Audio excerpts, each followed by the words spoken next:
Bem, boa tarde, pessoal. É, a gente vai dar continuidade hoje ao curso, vai ver números complexos e polinômios. A gente conseguiu gravar a aula de ontem inteira. Eu só vou precisar terminar de editar ela, mas deu tudo certo com relação ao vídeo e também ao áudio. Não sei como vai ser hoje. Eu até consegui a bateria com aquela minha amiga, que eu falei que poderia servir para gravar a aula toda. Mas a bateria não é compatível com a minha câmera. Então, eu só estou com a minha aí mesmo.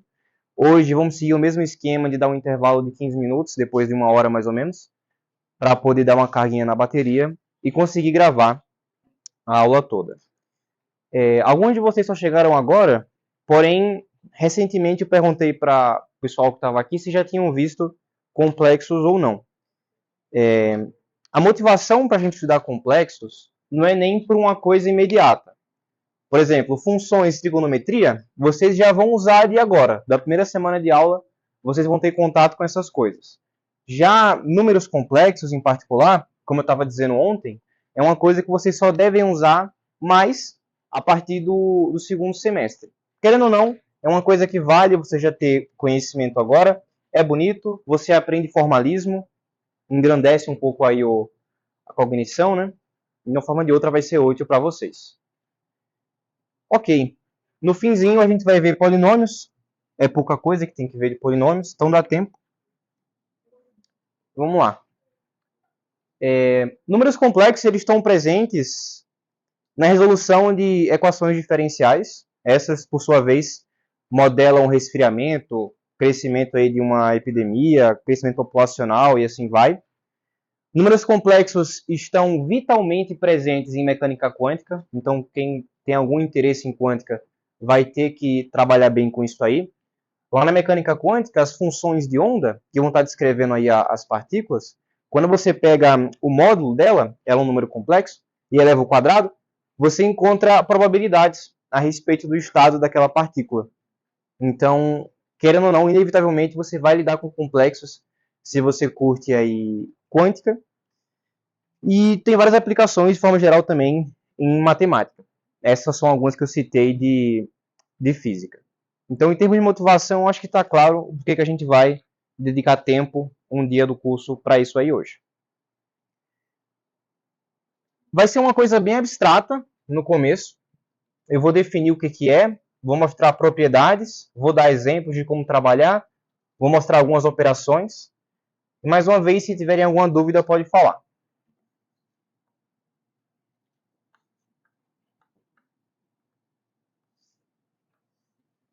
O que são números complexos? São números da forma z igual a A mais BI, onde A e B são números reais, e esse I aqui, a gente define ele como a raiz quadrada do menos 1. Isso aqui a gente chama de unidade imaginária.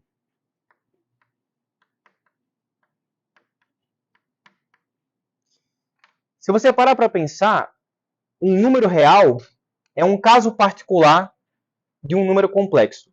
Como assim caso particular? Se você coloca o b igual a zero, você fica restando somente um número real. Então, no fundo, números reais são casos particulares de números complexos.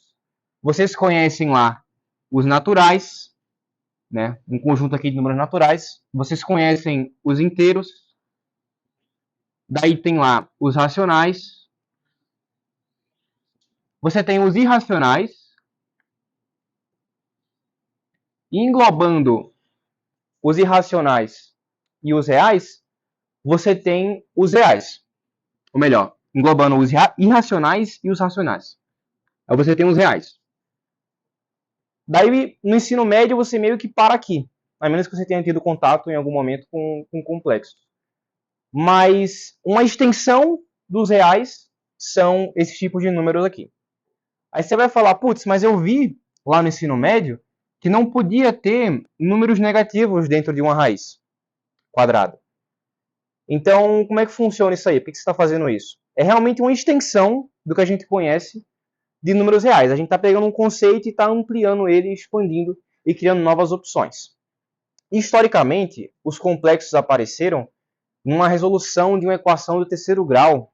Eu acho que era Cardano o nome do rapaz que estava explorando isso daí. E aí ele viu que a única forma de resolver aquela equação, de encontrar as raízes dela, era admitindo que esse tipo de coisa aqui existia. Então ele falou, putz, aparece. Vou ter que admitir que existe e vou ajudar a construir um formalismo que consiga descrever números dessa forma. Então, por exemplo, uma equação do tipo x² mais 1 igual a zero, nos números reais, não tem solução. Dois números positivos somados, x² é positivo, né? 1 é positivo, nunca que isso vai dar zero. Então, em R,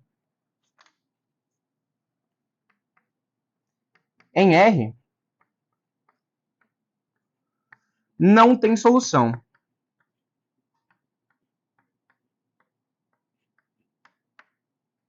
Mas, em C, onde esse C aqui é o conjunto dos números complexos, feito dessa forma, x igual a i é a solução. Ora, se x é igual a i é igual a raiz de menos 1, então raiz de menos 1 ao quadrado, cancela a raiz, menos 1 com mais 1 dá igual a zero. Então, nos complexos, eu já consigo construir soluções para esse tipo de equação aqui. Se você para pensar, igualando esse igual a zero aqui, esse cara é simplesmente um polinômio. Um polinômio aí de segundo grau. Imagina que absurdo se você tivesse polinômios tão simples quanto segundo grau, sem nenhuma raiz. Então, no fundo, você consegue sempre encontrar raízes para qualquer tipo de polinômio, agora estendendo a definição desses polinômios para terem coeficientes complexos. A gente vai ver no final da aula o teorema fundamental da álgebra, que é o fato de que todos os polinômios de grau n têm exatamente n raízes. Então, aquela história que a gente viu no primeiro dia de aula, de função quadrática, quando eu estava resolvendo lá e falei que com delta menor que zero ainda existiam raízes, eram justamente raízes complexas. Mas tá, então essa aqui que é a origem, a definição de números complexos. Agora que vocês sabem o que é que eles são, a gente pode explorar algumas operações e propriedades deles. Em particular, a gente pode definir duas grandezas. A primeira é o conjugado complexo,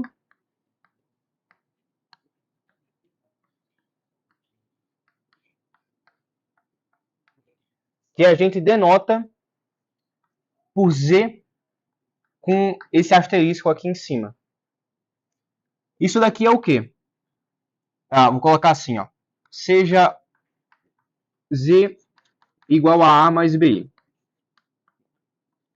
Então, Z com asterisco em cima, que é o conjugado complexo, vai ser A menos BI.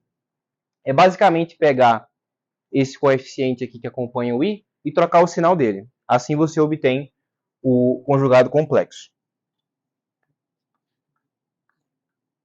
Para poder se referir a esses dois coeficientes de forma sem ambiguidade, de uma forma fácil, a gente normalmente faz o seguinte, ó. A gente chama esse cara aqui de parte real. Se diz aqui tá ruim. Parte real de Z. E esse aqui de parte imaginária de Z. Então é uma notação que a gente tem, Re e M, entre colchetes você coloca o número complexo, para poder indicar quem é quem. Então, o conjugado complexo é só pegar a parte imaginária e trocar o sinal. Tá só terminologia aqui, uma forma legal aí de falar. Além do conjugado complexo, a gente pode definir também o módulo de um número complexo.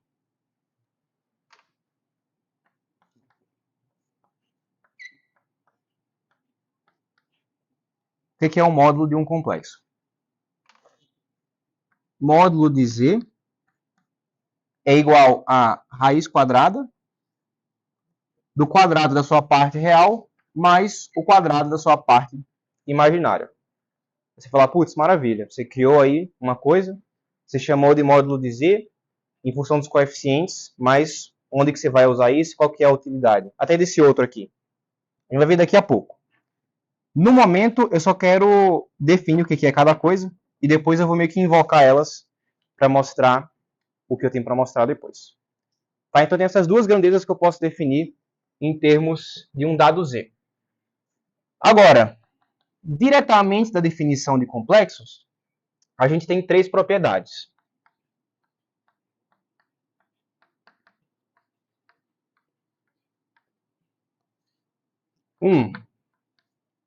Z mais z com asterisco é igual a 2 vezes a parte real de z.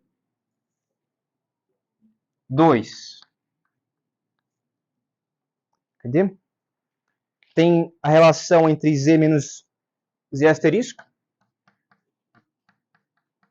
Se eu pego a mais bi e faço menos a menos bi, esse aqui vira menos, esse aqui vira mais. Os a's cancelam. E eu posso dizer que isso aqui é igual a 2 vezes i vezes a parte imaginária de z. Então, a outra propriedade envolvendo z e o seu conjugado. A outra coisa, a terceira, é que se z é igual a z asterisco, então isso implica que z pertence aos reais. Ou seja, não é um complexo no sentido lato da palavra. É um número que é real. Mostrem essas três, como exercício mesmo. Não é muito complicado, é só pegar as definições de z e z barra, fazer as operações aqui e ver que dá isso. E essa outra aqui também é só dar uma pensada. Você fala, isso aqui é igual a isso aqui. Por que será que esses dois são números reais? Bota no papel, dá uma comparada, que eu acho que vai ficar claro.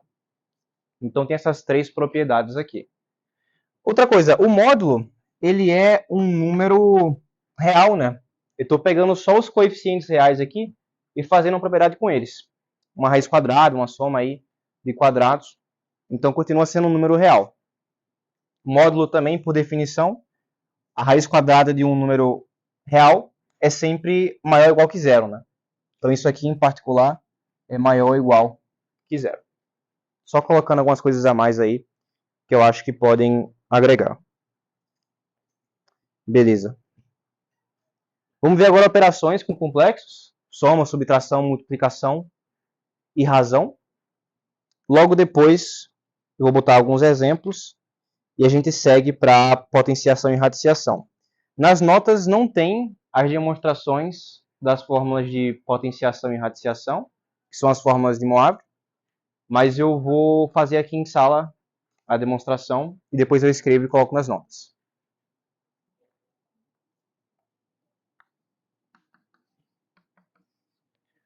Tá, vamos ver agora soma e subtração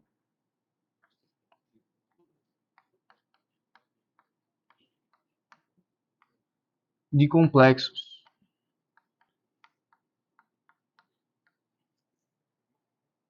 Considere um Z1 igual a A1 mais IB1 e um Z2 igual a 2 mais IB2. Ou seja, são dois números complexos quaisquer.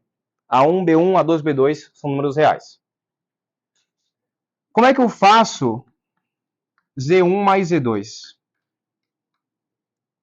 A subtração vai ser de forma análoga. Aqui você segue a intuição que você criou com números reais.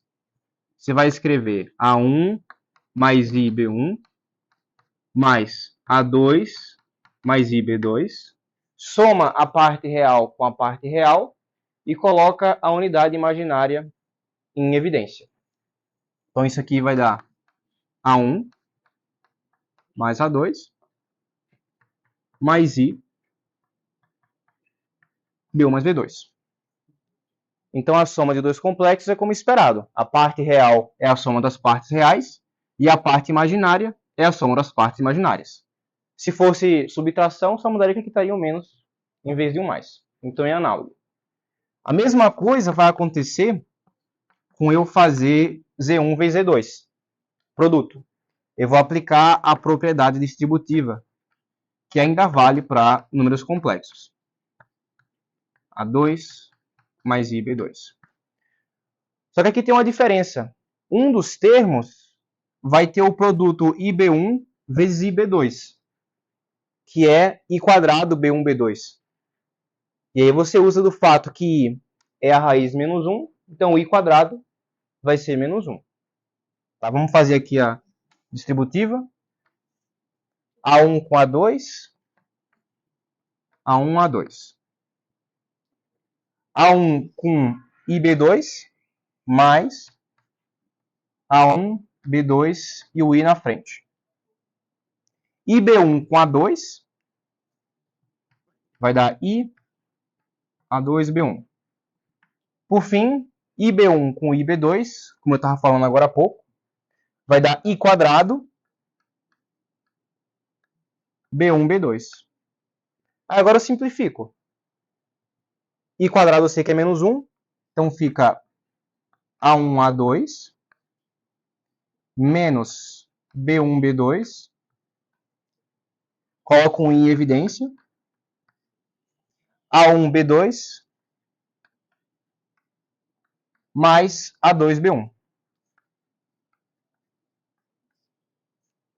Então, se eu tenho dois complexos Z1 e Z2, o produto deles dois vai ter como parte real isso, A1, A2 menos B1, B2. E a parte imaginária vai ser A1, B2 mais A2, B1.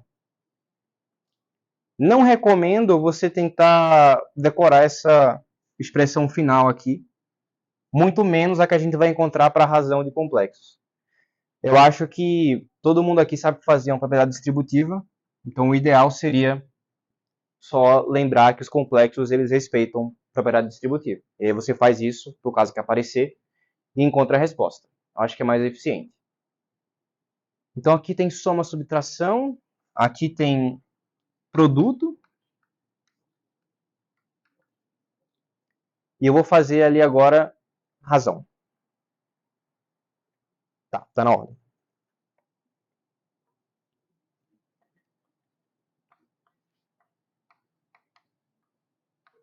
Oi.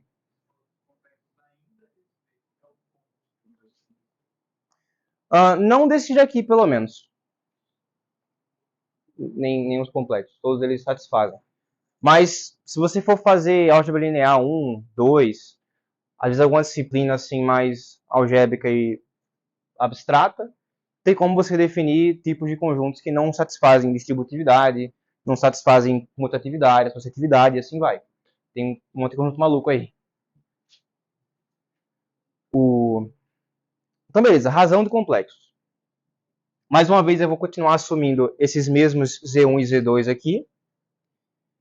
E eu quero fazer o seguinte. Quanto que vale Z1 sobre Z2? Você vai falar, ok, no produto é de boa. É só fazer distributividade. E com números reais eu sei fazer divisão. Mas o que acontece se eu tenho o seguinte, ó. Ninguém me ensinou ainda a fazer alguma coisa quando eu tenho um I no denominador. Aqui não tem distributiva, não tem nada que possa me ajudar. Então, vê se faz sentido. Se você não sabe o que fazer com um I no denominador, o que você vai fazer com ele? Vai fazer ele sumir. Você vai tirar o I do denominador. Isso vai resolver a operação. E como é que faz sumir desse jeito? Não é desse jeito. Você tem que usar fatorações ao seu favor. Por exemplo, você sabe que I quadrado dá menos 1. Então, uma boa forma de tirar aquele I dali é fazendo aparecer um I quadrado no lugar. Como fazer aparecer um I quadrado aqui? Ora, eu sei que se eu pego esse cara e multiplico pela mesma coisa com o sinal trocado, isso entra naquela fatoração que a gente vai até revisar no final da aula em polinômios, que é o seguinte: a mais b vezes a menos b é igual a a quadrado menos b quadrado. Então, se eu pego isso e multiplico por essa mesma coisa com o sinal trocado, isso vai dar igual ao quadrado desse cara menos o quadrado desse cara, que por distributividade do expoente vai fazer aparecer um i quadrado. Então vai aparecer um menos 1. E aí no denominador vai sumir completamente qualquer i que tenha. Então resolvi o meu problema. Aí você vai falar, pô, mas eu acho que não pode, né? Só chegar aqui e multiplicar por A2 menos IB2. Acho que isso está meio suspeito. Pois é, para poder ficar permitido, é só você multiplicar em cima também. A2 menos IB2. Agora não tem problema, porque você está multiplicando isso aqui, essa expressão, por 1. E sobre isso dá 1. Então tá tudo dentro do esperado. Aí beleza, vamos fazer essa conta. Em cima eu vou aplicar a distributiva. Vai ficar ó, A1, A2. A1 com menos IB2 dá menos I A1B2. IB1 com A2 vai dar mais I na frente A2B1. IB1 com menos IB2 vai dar menos I quadrado B1B2. O menos vem daqui, né? Menos com mais dá menos. E o I quadrado é desse com esse. Então já reescrevi o numerador. Vamos aplicar agora o produto notável, que eu acabei de fazer, aqui para o denominador. Isso vai dar o quadrado do primeiro, que é A2 ao quadrado, menos o quadrado do segundo. O segundo é quem? IB2. Então eu vou elevar o IB2 ao quadrado. Não é só o B2. Então quando eu faço isso aqui, ó, vou até já reescrever, eu distribuo esse expoente, o quadrado de I é menos 1, então vai ficar menos com menos mais, e o quadrado de B2 é B2 ao quadrado. Então, ó, vou juntar aqui em cima as partes reais, A1, A2, com I quadrado aqui, que é menos 1, né? Menos com menos dá mais, então mais B1, B2. Vou juntar as partes imaginárias, colocando um I em evidência. Vou colocar até um menos I em evidência, para poder colocar na ordem A1, B2, que eu acho que visualmente é mais agradável. Então, A1, B2 menos A2, B1. Tá certinho, ó, porque se você vem e multiplica aqui de volta, menos I A1, B2, tá aqui, menos I vezes isso, menos com menos dá mais, e fica I A2, B1, como tá aqui. Então, tudo certo com a parte de cima. E a parte de baixo, como eu estava dizendo, vai ficar A2 quadrado, A2 quadrado, menos com o menos que vai aparecer aqui do I quadrado dá mais. E aí eu só coloco de volta o B2 ao quadrado. Só que quem que é A2 quadrado mais B2 quadrado? Seria o módulo de Z ao quadrado. Imagina que você pegou aqui o quadrado dos dois lados, a raiz vai igual a ao quadrado mais B ao quadrado. Então esse cara que está aqui embaixo é simplesmente o módulo de Z2. Então eu posso reescrever isso, esse carinha aqui, como módulo de Z2 ao quadrado. Então, enfim, se você tem dois complexos Z1 e Z2, você vai dividir um pelo outro. O truque é lembrar disso aqui. Se você lembrar disso aí, você vai fazer a conta, como eu vim fazendo. Fatora, coloque em evidência, vai sair o resultado. No fim, dá esse troço aqui. Essa aqui que é a parte real, depois que você divide pelo módulo de Z quadrado, né?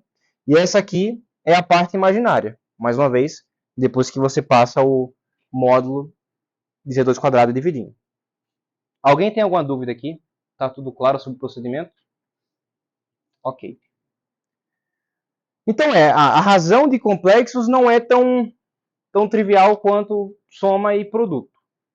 Aqui faz que nem números reais, aqui você faz também, só distributiva. Aqui tem essa sacadinha para poder se livrar do i. Nota, ó, aqui no denominador não tem mais i. Antes você tinha. Então você conseguiu se livrar dele e encontrar o resultado da divisão. Beleza. Então, em relação a operações básicas, eu acho que já está tudo redondo. Vamos ver agora em relação à forma polar de escrever os números complexos. Essa forma aqui, onde a gente escreve A mais BI, a gente chama ela de forma algébrica. Forma algébrica. Só porque tem tipo coeficientes somados, são coeficientes reais e tal, é uma forma que parece ser realmente de um modo mais algébrico. Só que existe uma forma mais conveniente de você estar representando complexos em várias das situações. Qual que é o truque aqui? Nota que a gente, para cada complexo, tem uma parte real e uma parte imaginária. Então você tem duas informações, ou seja, duas coordenadas. E as duas são números reais. Você consegue, então, representar um complexo como um ponto no plano cartesiano. Coordenada x vai ser o A, e coordenada y vai ser esse B aqui. Então vamos fazer isso e ver o que vai aparecer.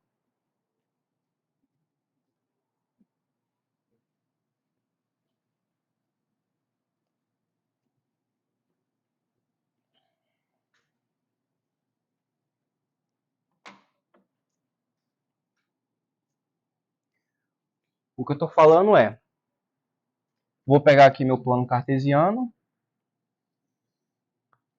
vou afirmar que no eixo x eu vou estar associando a parte real dos números complexos e no eixo y eu vou estar associando a parte imaginária dos meus complexos. Em termos de terminologia, isso aqui é chamado de plano de Argand-Gauss.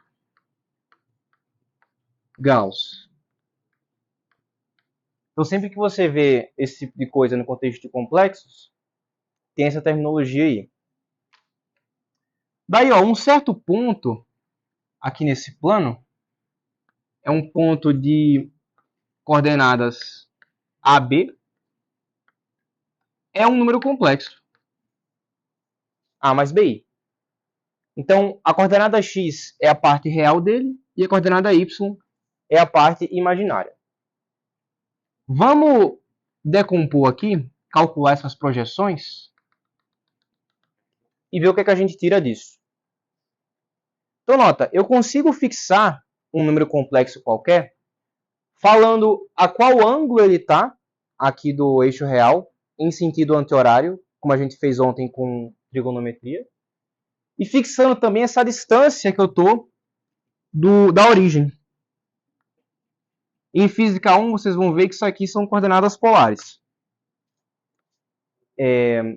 Então, eu vou definir aqui essa distância, eu vou chamar ela de ρ, é uma letra grega, e vou fixar também esse ângulo que eu estou trabalhando. Chama ele de θ.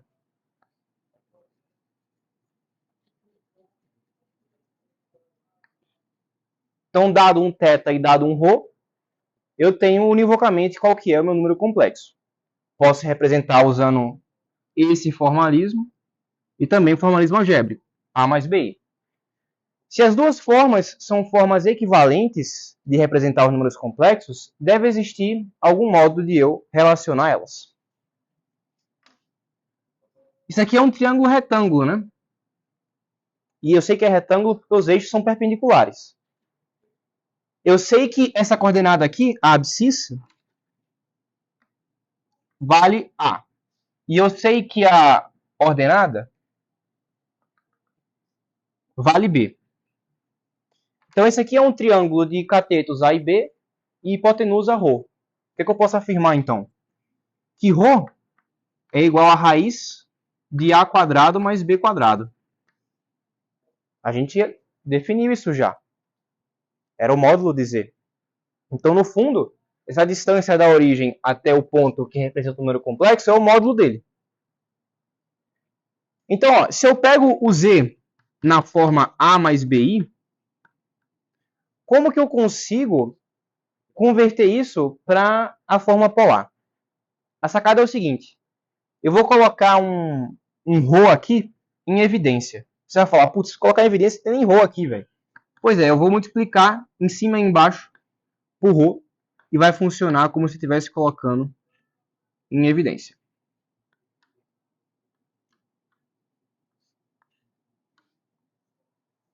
Isso aqui vale, porque se eu pego o ρ e passo aqui multiplicando com a distributiva, vai cancelar os ρ com ρ, vai voltar para A mais BI.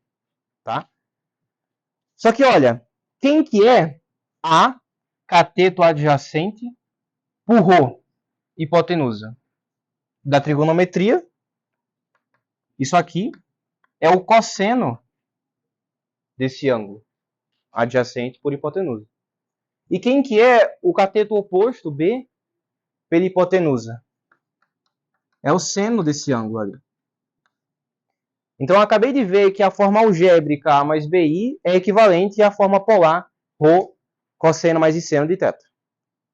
Existe uma forma abreviada de escrever isso aqui, informal, não coloca em si prova, mas é cis de θ. Cis porque eu tenho cosseno, tenho o i e tenho o seno. Então, às vezes, para fazer conta assim, rascunho e tal, dá para usar essa notação. Tá? Então, nessas duas formas de você representar números complexos, essa forma aqui,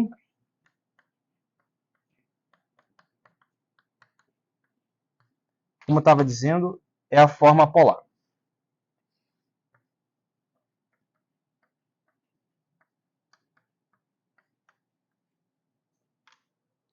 Ah, quando que eu vou usar uma ou outra? Depende do contexto. Em particular, para fazer contas de potenciação e radiciação, que a gente vai ver daqui a pouco, vai ser mais útil essa forma aí. Daí tem também a terminologia, eu já defini isso aqui como sendo módulo.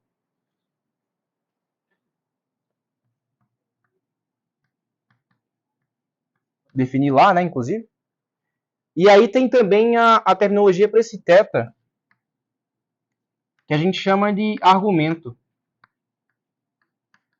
Nesse caso aqui em particular, é o argumento principal.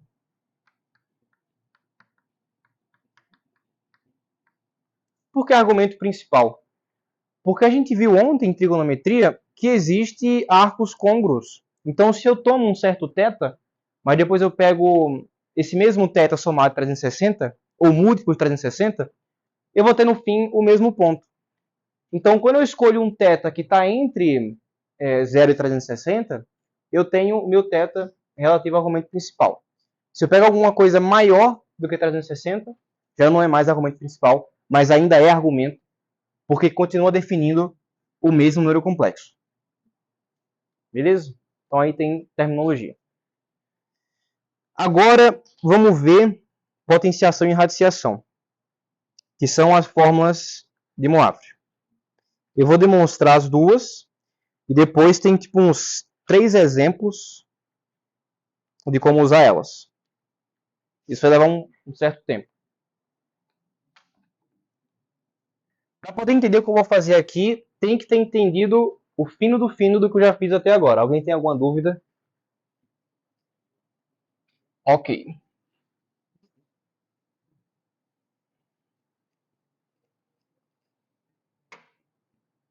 Vamos lá. A primeira forma não é tão complicada de demonstrar. Vamos começar com a intuição e depois a gente vai e generaliza. Considere, eu vou colocar aqui potenciação.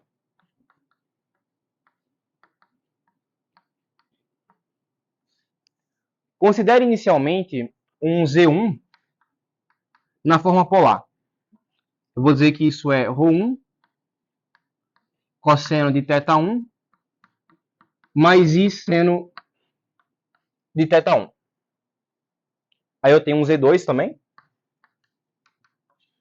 ρ2 cosseno de θ2 mais I seno de θ2.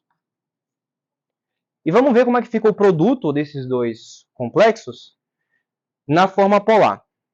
Por que eu estou fazendo isso? Porque o que é uma potência?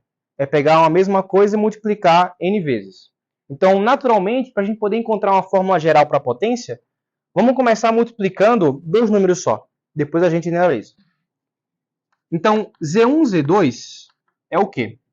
Vou multiplicar isso, ρ1, aliás, cis de θ1 por ρ2, cis de θ2. Isso daqui é um escalar, é um número real, né? É um módulo. Assim como esse, por esse parênteses aqui. Ou seja, vou multiplicar cis1 com cis2. Fazendo a distributiva, eu tenho cosseno de θ1 vezes cosseno de θ2.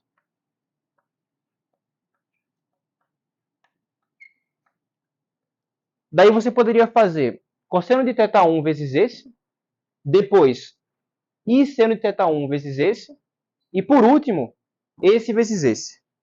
Eu já vou começar por esse último aqui, só por causa de uma questão estética da fórmula mesmo. Então, I seno de θ1 vezes I seno de θ2 é o quê?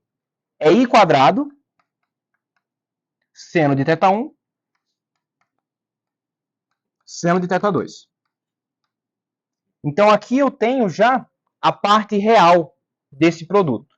Agora vamos para a parte imaginária, que seria oriunda do produto desse com esse e esse com esse. Isso encerra a distributiva que eu estou fazendo. Eu vou colocar um I em evidência. Cosseno de θ1 vezes seno de θ2, seno de θ1, cosseno de θ2. Seno de θ1, cosseno de θ2, mais seno de θ2, cosseno de θ1. Ok. I quadrado é menos 1. Vou colocar menos no lugar de quadrado. Corrigir aqui.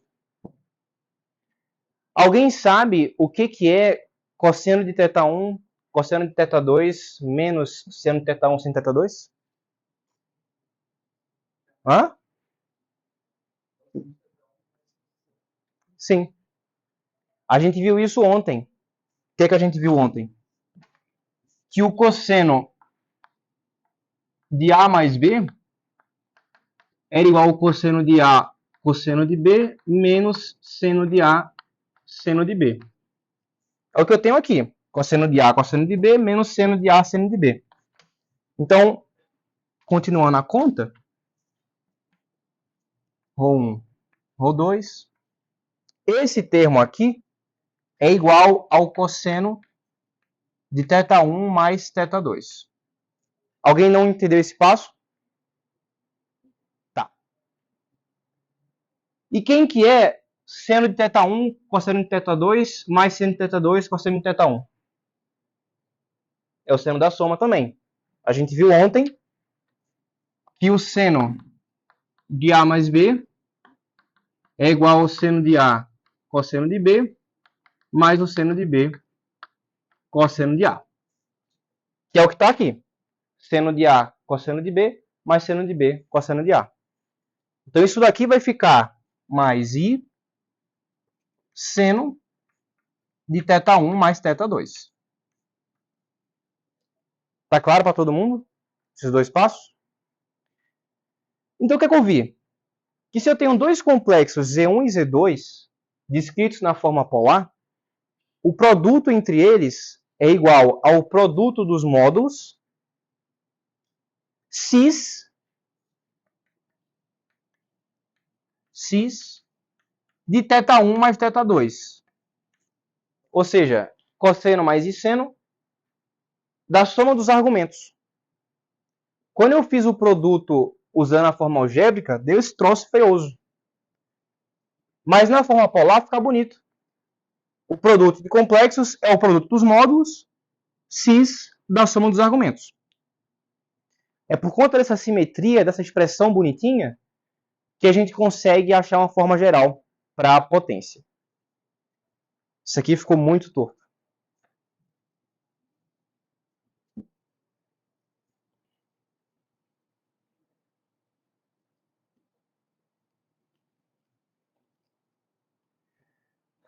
Aí vamos lá. Se eu fosse fazer o próximo passo rigorosamente, a gente teria que usar o princípio da indução finita. Não vou fazer isso aqui, porque a maioria não conhece indução. Mas não é muito difícil de enxergar o que eu vou fazer. Se liga. Acabei de concluir que Z1 vezes Z2 é o produto dos módulos cis soma dos argumentos. Então, eu vou considerar agora um Z arbitrário, ρ cosseno de θ mais I seno de θ. E quem que é Z ao quadrado? Isso é Z vezes Z, né? Que pela forma que eu acabei de ver, é o quê?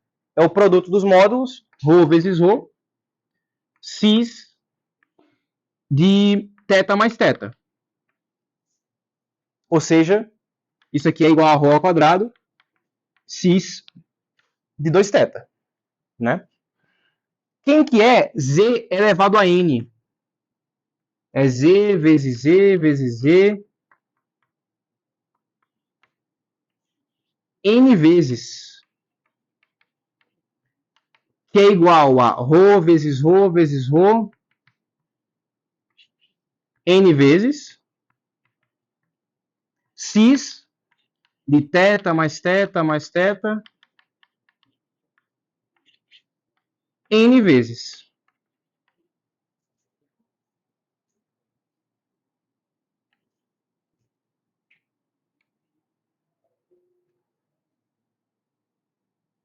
Então, o que foi que eu acabei de concluir? Que a potência natural de qualquer complexo Z é igual ao seu módulo elevado a esse mesmo N, porque ρ vezes ρ vezes ρ N vezes é ρ elevado a N, cosseno, θ mais θ mais θ mais θ N vezes, é N vezes θ. Então, cosseno de Nθ mais I seno de Nθ.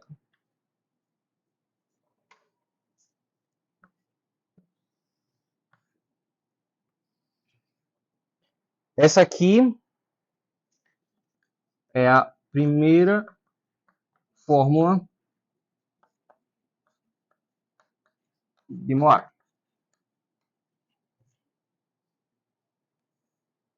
Alguém não entendeu o passo 1 ou o passo 2?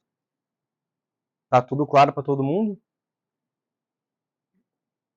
Então é assim que a gente faz potência de complexo. Logo no comecinho da aula eu falei assim, como é que faz isso aqui?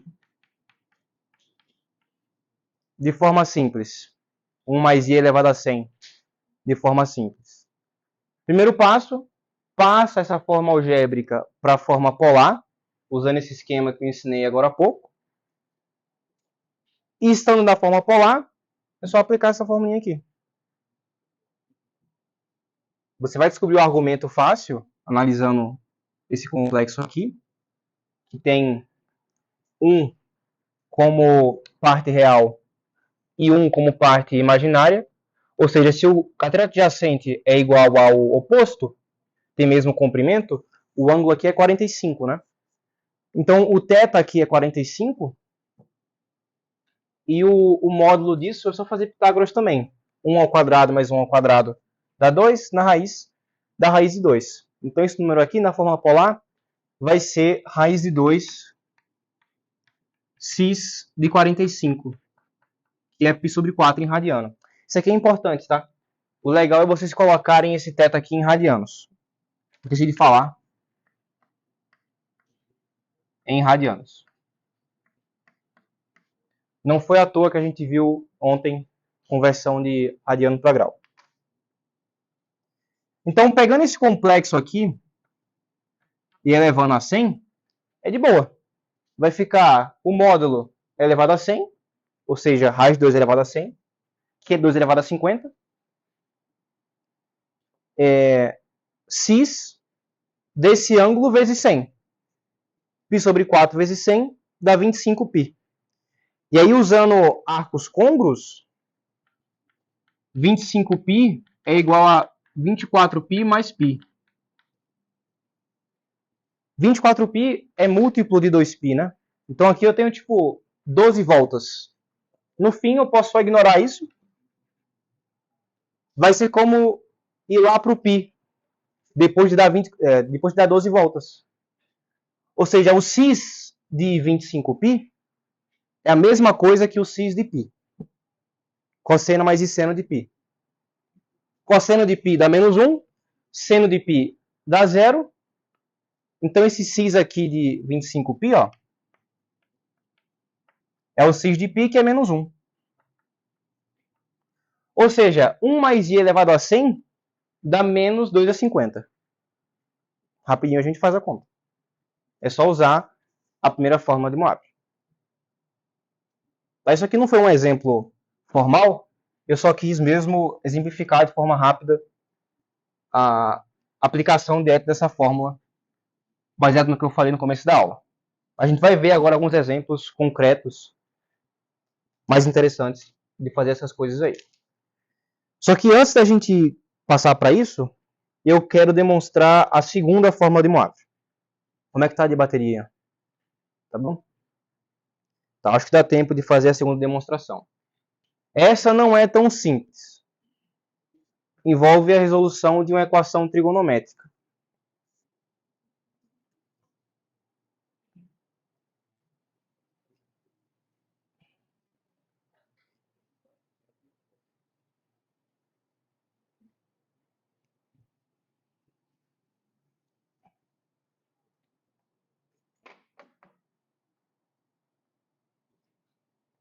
Vamos lá, radiciação.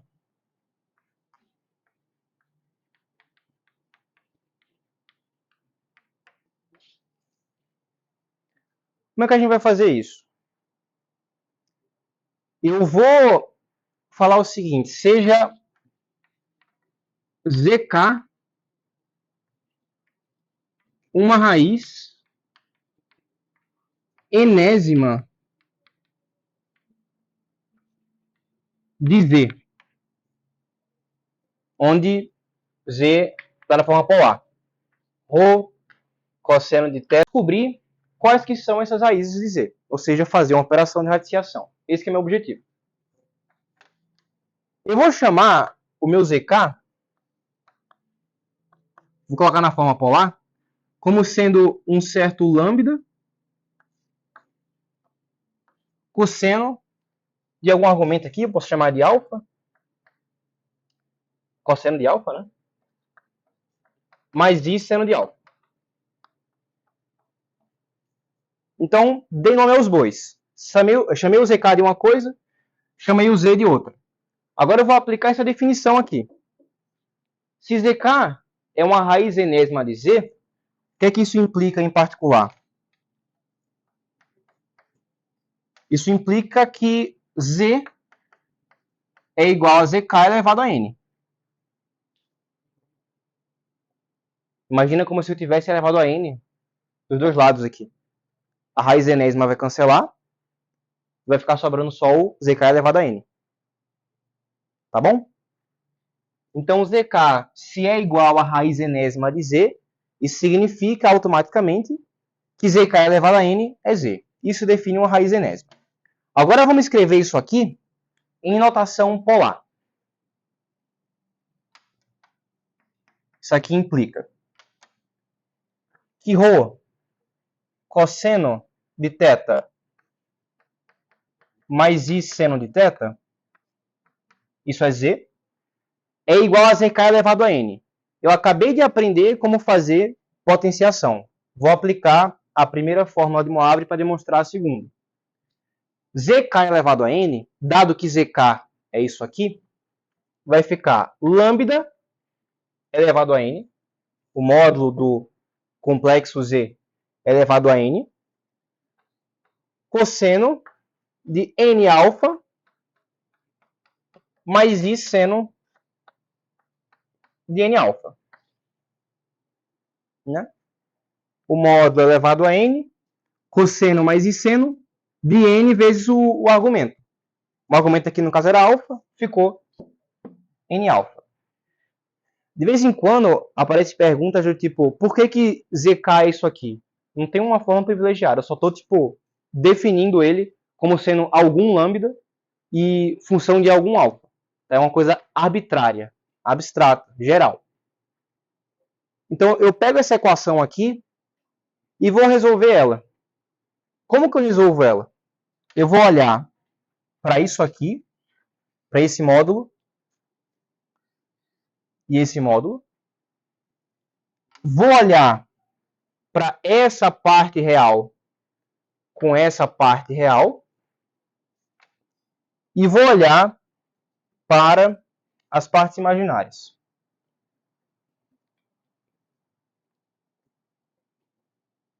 Então, essa parte imaginária e essa parte aqui. Vamos escrever como se fosse um sistema. Rho é igual a lambda elevado a n. Cosseno de θ igual ao cosseno de n alfa. E o seno de θ é igual ao seno de n alfa. Então, igualei as coisas semelhantes dos dois lados. Os módulos, as partes reais e as partes imaginárias.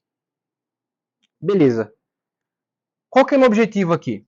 É descobrir as raízes enésimas. Então eu vou calcular quem que é o lambda em função dos dados de Z e quem que é o alfa. Então eu vou isolar aqui lambda e vou isolar aqui alfa. Isso aqui implica ó, que lambda é a raiz enésima de ρ. Se lambda a n é ρ, então lambda é a raiz enésima de ρ. Nesse sentido aqui, é o sentido real. Não é o sentido complexo. Eu estou falando só de módulos aqui. A gente definiu o módulo como sendo números reais. Então essa igualdade é uma igualdade real. Já aqui embaixo, para essas duas serem satisfeitas, o que é que eu preciso? Quando que o cosseno de duas coisas é igual? Isso aqui vai acontecer se o meu θ for igual a n alfa. Claramente, se esse argumento aqui dentro é igual a esse, então o cosseno disso é igual ao cosseno disso. Massa. Mas não é o único caso. Pode ser igual a n alfa e pode ser igual a n alfa mais 2kπ. Ou seja, múltiplos de 2π. A mesma história dos arcos côngruos. Pensa assim, né? Eu tenho que o cosseno de θ é igual ao cosseno de n alfa. Só que também pode ser igual ao cosseno de n alfa, dado voltas de 360 aqui. Quantas eu quiser. Então, para eu resolver essa equação trigonométrica, eu tenho que incluir os dois kπs aqui. Esse k aqui é algum múltiplo, um número inteiro.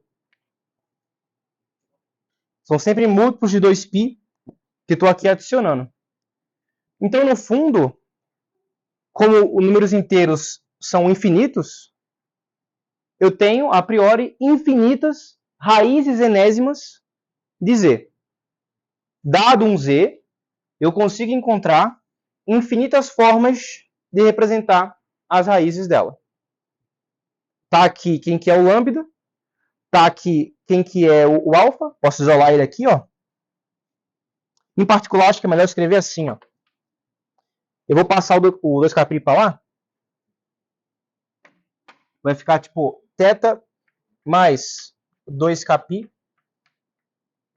igual a n alfa.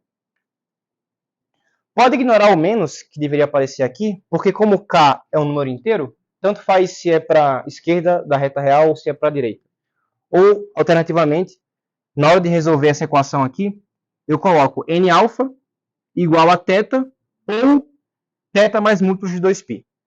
É só uma forma alternativa de escrever. E aqui eu posso isolar o alfa.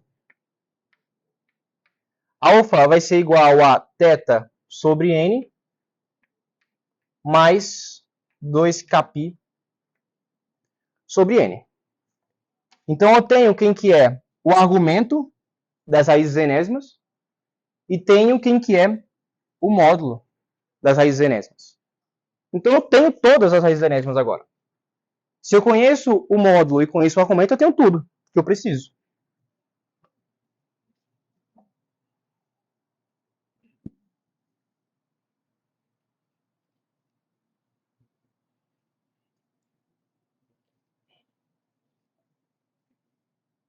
Qual que é a conclusão?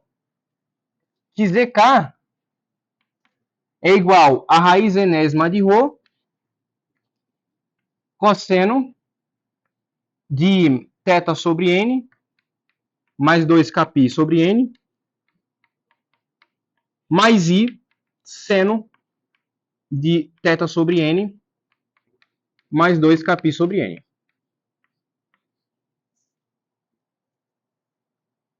Essas são todas as raízes enésimas de Z igual a Rho. Z, aliás, igual a Rho cosseno de θ mais I seno θ. A ZK elevado a N é igual a Z.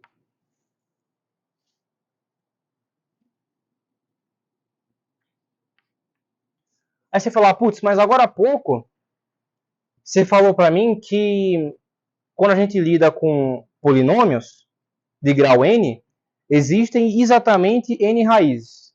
Como é que você pode virar para mim agora com a audácia de falar que tem infinitas raízes? Existe uma palavra implícita aí no meio, porque embora existam infinitas raízes, não são todas distintas. Se eu pego uma raiz que está num certo ponto e eu dou uma volta de 360, no fim é a mesma raiz, que é o mesmo número complexo que está aqui.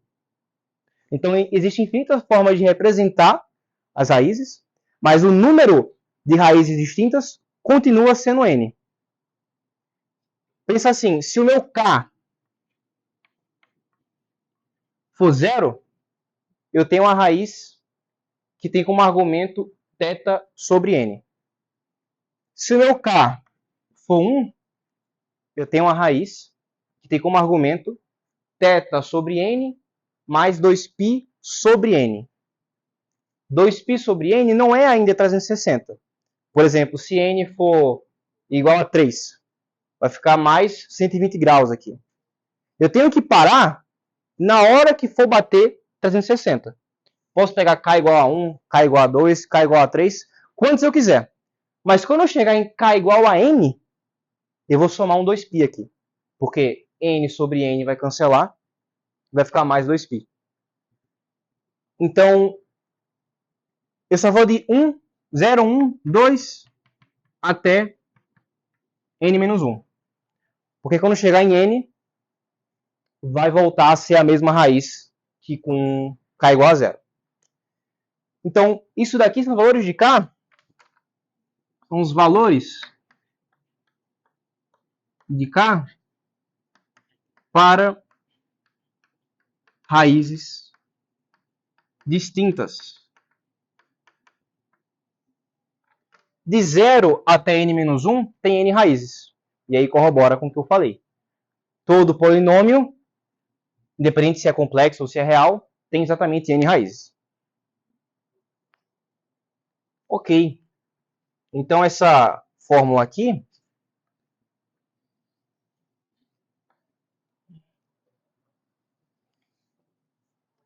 essa é a segunda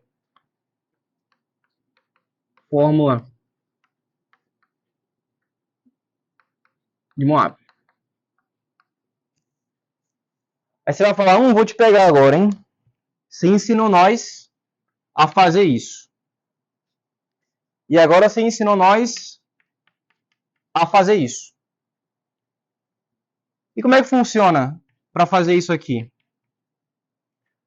Ou seja, como eu calculo, para calcular isso, basta você fazer isso primeiro, ou seja, calcula z elevado a n, e depois você calcula as raízes pésimas de z elevado a n.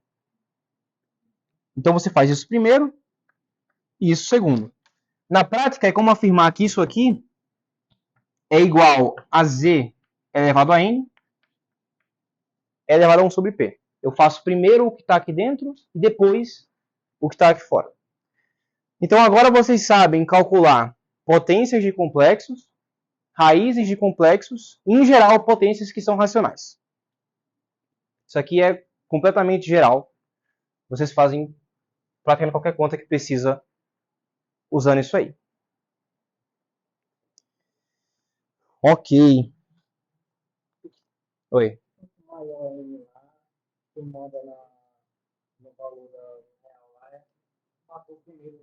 É o módulo. É. Como cosseno e seno estão entre menos 1 e 1, o valor em si da expressão depende mais do módulo. Daí o seguinte, eu vou fazer agora 3 exemplos usando as fórmulas de Moivre. E no terceiro exemplo vai ter uma interpretação geométrica legal para a radiciação. Como que está de bateria? Tem bastante ainda? A gente já deu 1 hora de aula agora. Só o que falta ver são esses exemplos e a fórmula de Euler.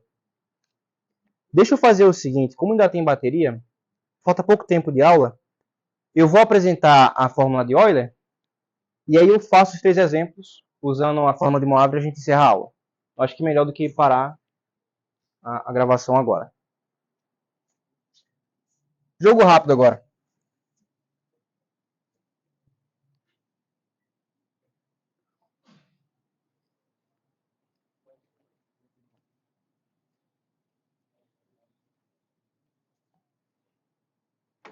Olha só, existe essa fórmula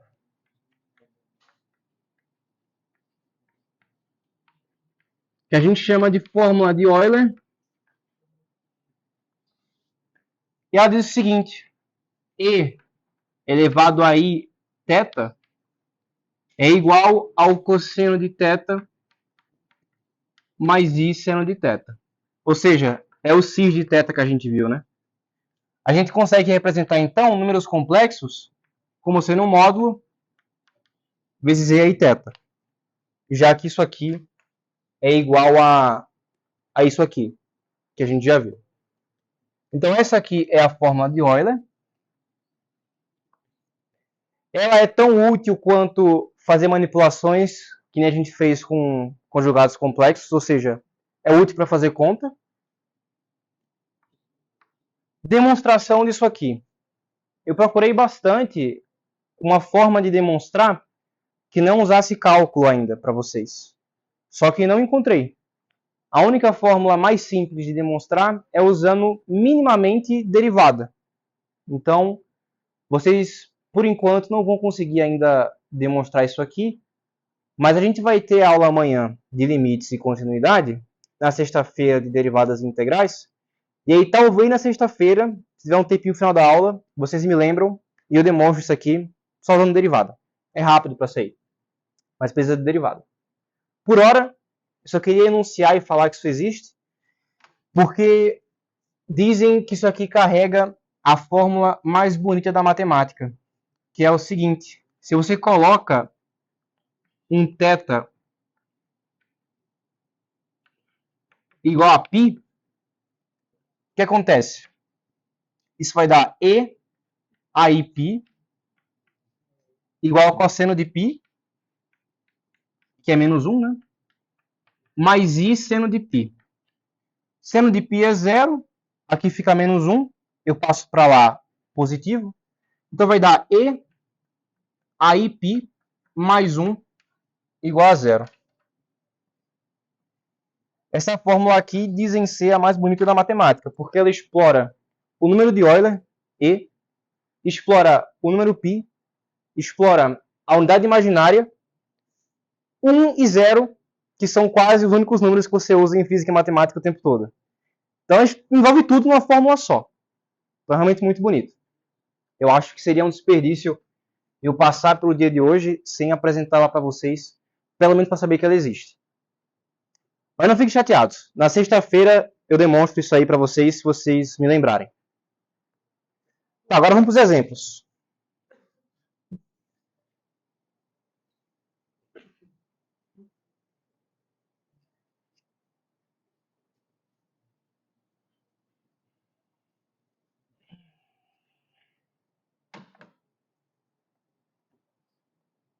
Exemplos usando as fórmulas de Moivre.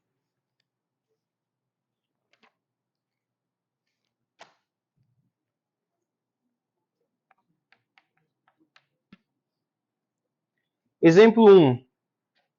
Vamos considerar aqui um z igual a 2 vezes cosseno de π sobre 4 mais i seno de π sobre 4.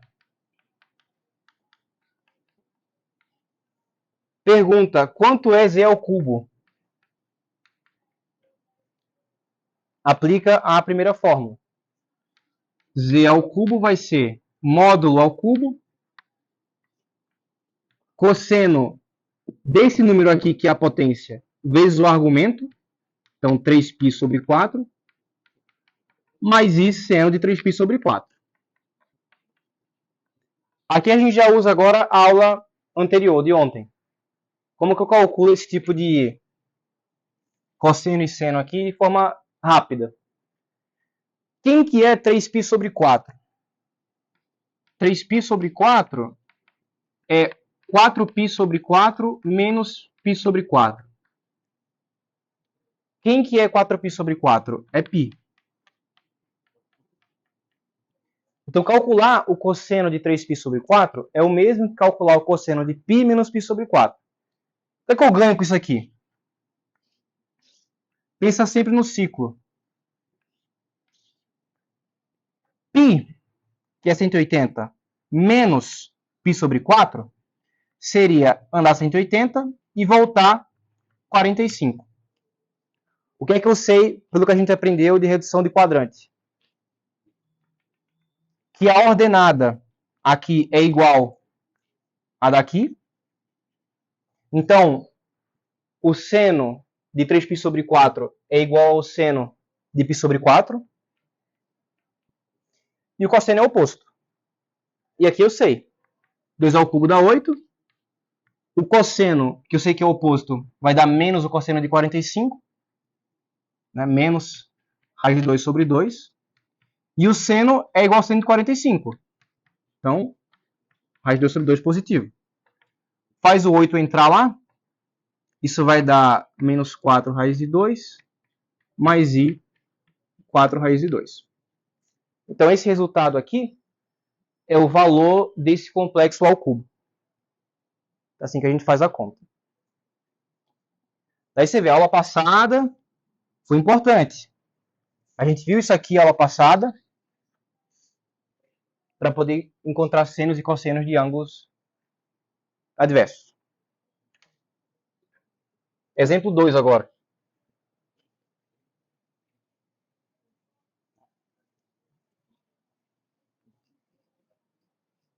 Essa aula vai ser mais rápida para editar, eu acho. A gente não teve intervalo. Esse aqui mais um e a gente termina. Considere z igual a 2 mais i, 2 raiz de 3. E determine z à quinta. Quanto vale z à quinta? Ora, a gente está aqui agora na forma algébrica. Forma algébrica, em geral, é terrível para fazer potenciação. Então, converte primeiro para a forma polar. Então, primeira coisa, calcular o módulo. Quadrado aqui da parte real, mais quadrado da parte imaginária, na raiz. Aqui dá 4. Distribuiu aqui dá 4 vezes 3. 12 mais 4, 16. Na raiz dá 4. Se o módulo é 4, coloca aqui o módulo em evidência. 4 que multiplica meio mais i raiz de 3 sobre 2. Né, eu coloquei o 4 aqui em evidência, porque se eu multiplico aqui de volta, aqui dá 2. Se eu multiplico aqui, fica 2 raiz de 3. Então é só uma forma equivalente de escrever. E agora eu coloco na forma polar. 1 sobre 2 é o cosseno de 60, que é π sobre 3. E raiz de 3 sobre 2 é o seno de 60.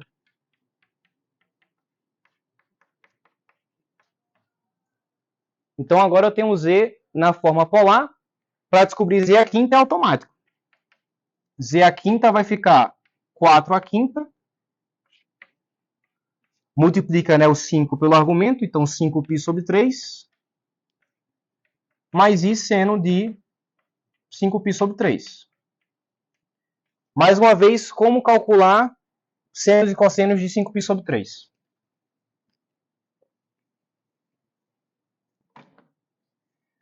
Cinco π sobre 3 é igual a 6π sobre 3 menos π sobre 3. Só que quem que é 6π sobre 3? É 2π. Ou seja, eu dei uma volta e depois, em sentido horário, eu andei π sobre 3.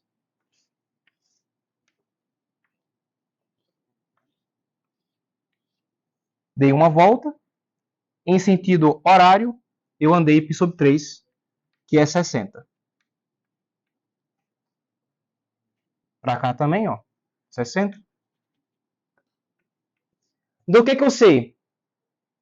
Que o cosseno desse cara aqui é igual ao cosseno de 5π sobre 3.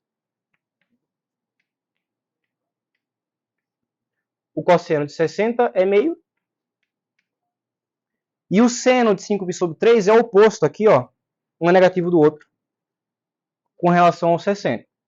Então, isso dá menos i raiz de 3 sobre 2. Esse é o resultado. Isso aqui é z à quinta. Se quiser, calcule isso aqui.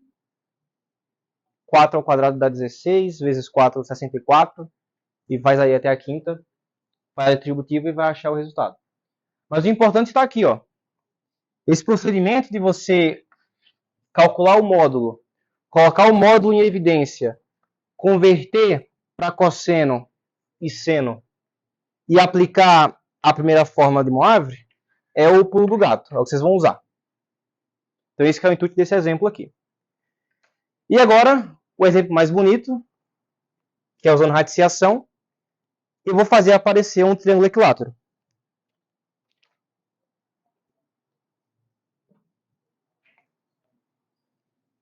Em geral, vou mostrar que raízes enésimas são polígonos regulares inscritos em circunferências cujo raio é igual ao módulo do número complexo.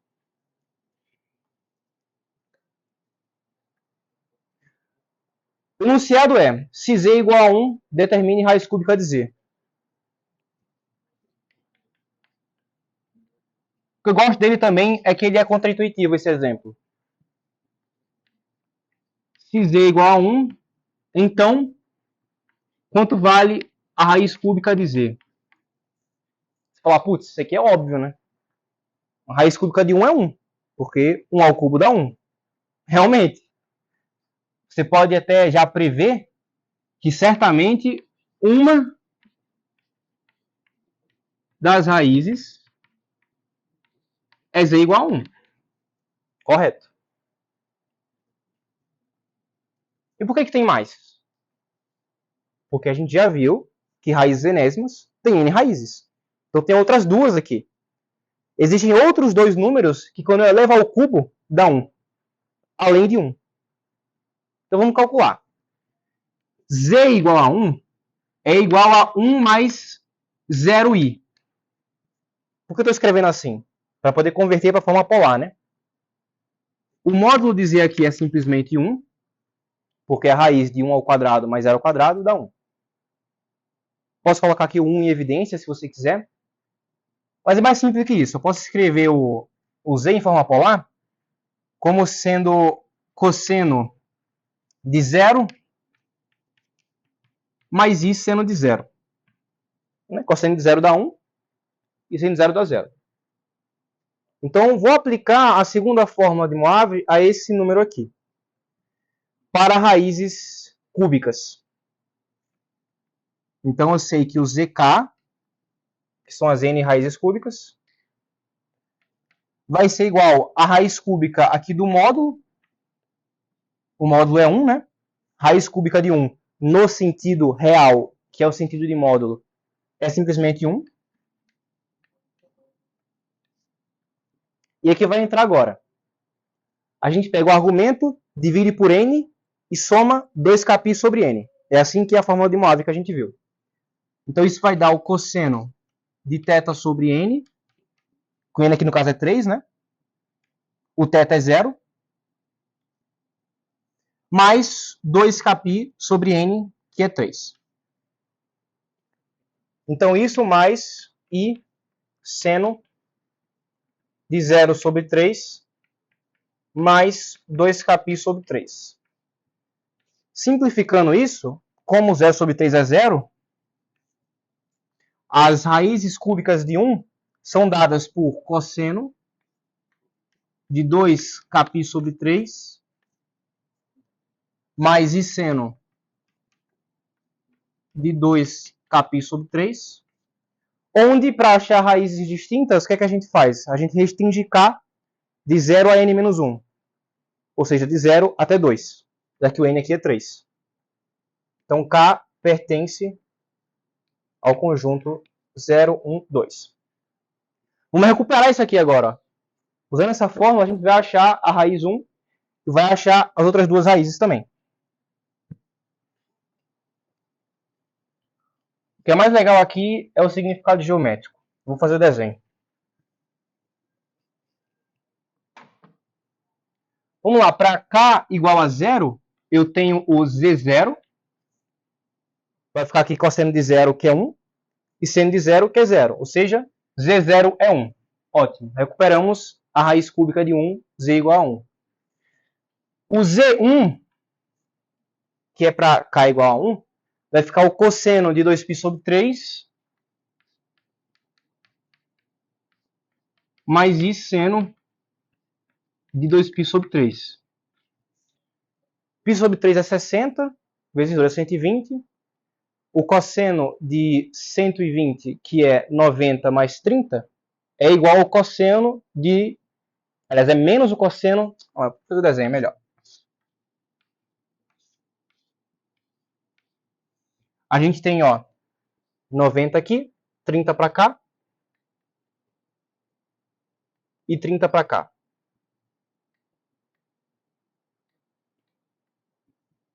Então, o que vem até aqui é 120, é o que a gente quer. Ele tem o mesmo seno, ó, que o 60 para cá, e o cosseno é negativo, um do outro. Então, o cosseno de 120 é menos o cosseno de 60, e o seno de 120 é igual ao seno de 60. Então, essa daqui é a outra raiz cúbica de 1. Em outras palavras, se eu pego aquilo dali e elevo ao cubo, vai dar 1. Pode fazer aí, não vou fazer não. Para k igual a 2 agora, que é a última raiz, vai ficar 2 vezes 2, 4. 4π sobre 3. Então, cosseno de 4π sobre 3, mais i seno de 4π sobre 3. Π sobre 3 dá 60, vezes 4 dá 240. 240 é 180 mais 60. Então, eu estou aqui, ó.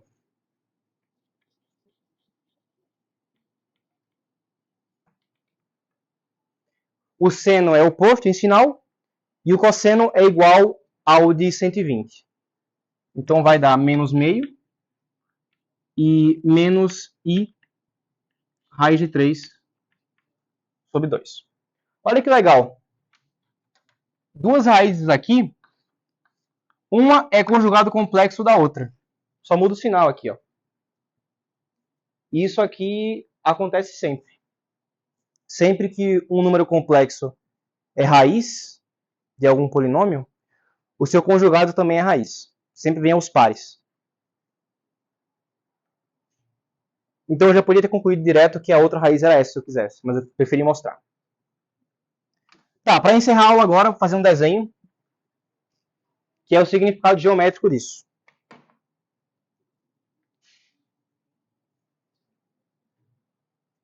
Imagina aqui o plano de Argand-Gauss.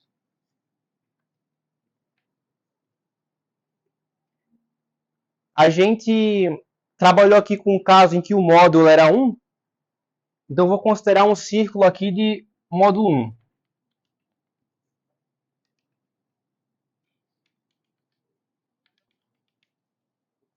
Isso aqui tem módulo 1. Daí eu tenho uma raiz z igual a 1, que é essa raiz aqui, já que o círculo tem raio 1. Eu tenho uma raiz cuja abscissa é menos meio e a ordenada é raiz de 3 sobre 2. Então, ó, menos meio está aqui. Tenho esse ponto. E tem um conjugado, né? É só trocar o sinal do y. Então está aqui embaixo. Se liga nisso aqui.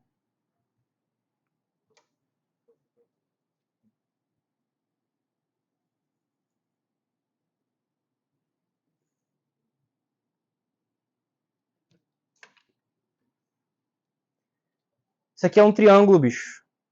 E não é só um triângulo, é um triângulo equilátero. Por que ele é equilátero? Porque quando você fez isso aqui, ó, você pegou o zero, daí você somou 2π sobre 3, e depois somou de novo 2π sobre 3. Como esses três pontos estão espaçados sempre do mesmo ângulo, 120, 120, 120, os lados têm que ser do mesmo tamanho. O arco é o mesmo. 120, 120, 120. Então tem que ser equilátero por causa disso. Pode falar.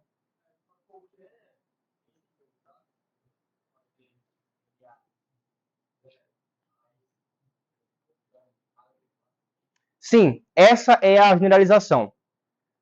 De forma geral, eu vou até escrever isso, vou colocar por extenso.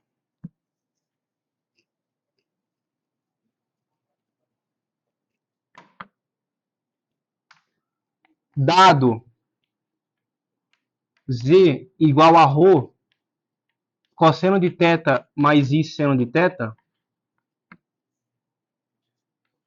as raízes enésimas de z, isto é, raiz de nz, no caso vou chamar aqui de zk,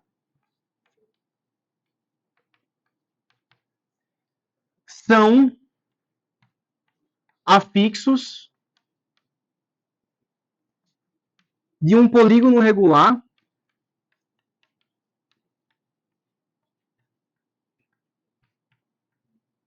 inscritos em uma circunferência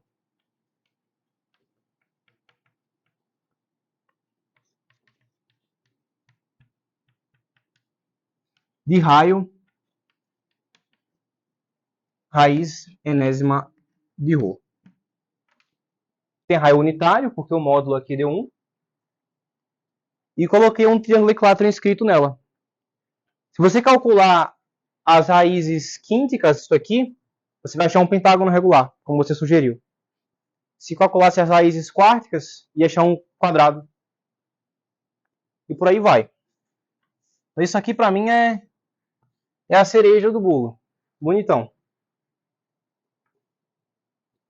Quando eu falo afixos, eu quero dizer são esses vértices.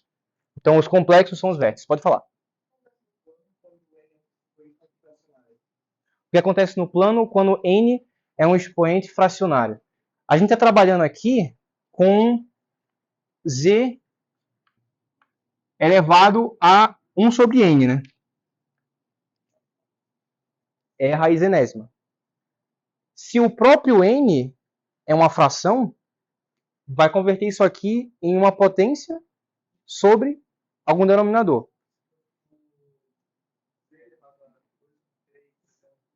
z elevado a 2 sobre 3, o que vai acontecer é o seguinte, naquela ordem que eu tinha explicado, de fazer primeiro a potenciação e depois a radiciação, a primeira coisa que acontece é, o módulo vai ser elevado a 2 e o argumento vai ser multiplicado por 2. É a primeira coisa que acontece com o complexo. Aí você pega esse resultado, esse z ao quadrado que você achou, e vai pegar agora a raiz cúbica dele. Então, vai aparecer o teu equilátero de novo. Né? Não tem um significado geométrico para fração dada de uma vez. Você primeiro faz a operação de potenciação natural e depois a operação de radiciação. Eu acho que é por aí. Isso responde a dúvida? Beleza.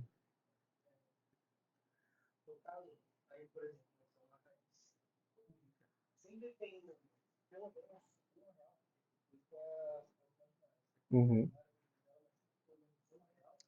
Sim, essa é uma conclusão legal. Já que as imaginárias sempre vêm aos pares conjugados, se você está tratando de uma quantidade ímpar de raízes, 3, 5, 7, etc., sempre vai ter pelo menos uma real. Porque se as complexas vêm aos pares, para chegar no número ímpar, que é só mais uma, tem que ser sempre real. Então vai aparecer sim. No caso da função quadrática, quando a gente está lá delta menor que zero, eu falei para vocês que a gente tinha raízes complexas. E são justamente as duas complexas porque são uma conjugada da outra. Mas